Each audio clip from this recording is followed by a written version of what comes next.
कोलझर सोसायटीच्या नवीन इमारतीसाठी 1% व्याजदरानं निधी उपलब्ध करून देणार असल्याची ग्वाही जिल्हा बँकेचे अध्यक्ष मनीष दळवी यांनी दिली। कोलझर सोसायटीत आयोजित शेतकरी मेळाव्यात ते बोलत होते।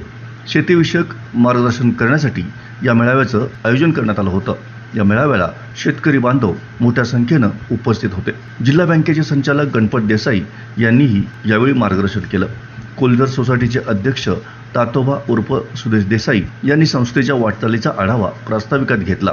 जिल्हा बँकेचे अध्यक्ष मनीष दळवी यांनी शेतकरी बांधवांसाठी जिल्हा बँकेच्या वतीने सुरू करण्यात आलेल्या योजनांची माहिती दिली व आपण सदैव शेतकरी बांधवांच्या पाठीशी असल्याची ग्वाही दिली। की आपल्या संस्थेच्या सभासद असलेल्या शेतकऱ्याच्या चांगल्या वाईट प्रत्येक प्रसंगामध्ये त्यांच्या सोबत राहिलं पाहिजे।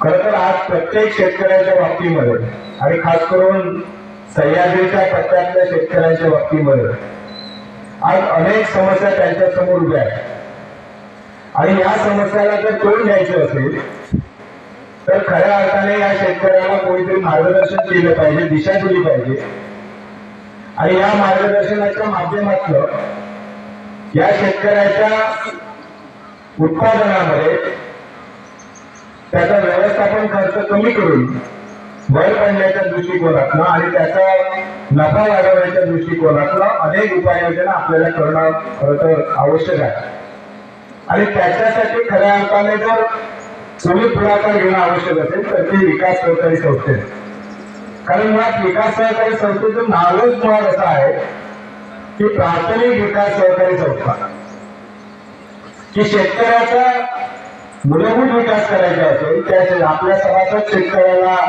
जर पाठबळ द्यायचं असेल तर फक्त कर्ज देऊन थांबून चालणार नाही। त्याला त्याचं उत्पादन चांगल्या पद्धतीने येण्यासाठी कर्जाबरोबर मार्गदर्शन केलं पाहिजे। त्याच्या उत्पादित मालाला चांगली बाजारपेठ आपल्याला उपलब्ध करून दिली पाहिजे आणि मग त्या शेतकऱ्याला त्याच्या आयुष्यामध्ये त्याची जीवनमान उंचावण्यासाठी ज्या ज्या काही आवश्यक उपाययोजना, सोयी सुविधा, सेवा देणं आवश्यक असतील त्या देण्यासाठी विकास सहकारी संस्थेने पाऊल उचललं पाहिजे। आणि मग अशा वेळी या विकास सहकारी संस्थेला जे काही पाठबळ आर्थिक आवश्यक असेल ते सर्वतोपरी देण्याचं काम हे जिल्हा बँकेचं आहे आणि खऱ्या अर्थाने आपली जबाबदारीचं भान ठेवून आज या ठिकाणी त्या कोलझर विकास सहकारी संस्थेच्या चेअरमन आणि त्यांच्या सगळ्या सहकार्याने जे पाऊल उचललं आहे ते खरंच आमच्यासाठी अभिमानास्पद आहे आणि म्हणून मी त्यांचं मनापासून अभिनंदन करतो।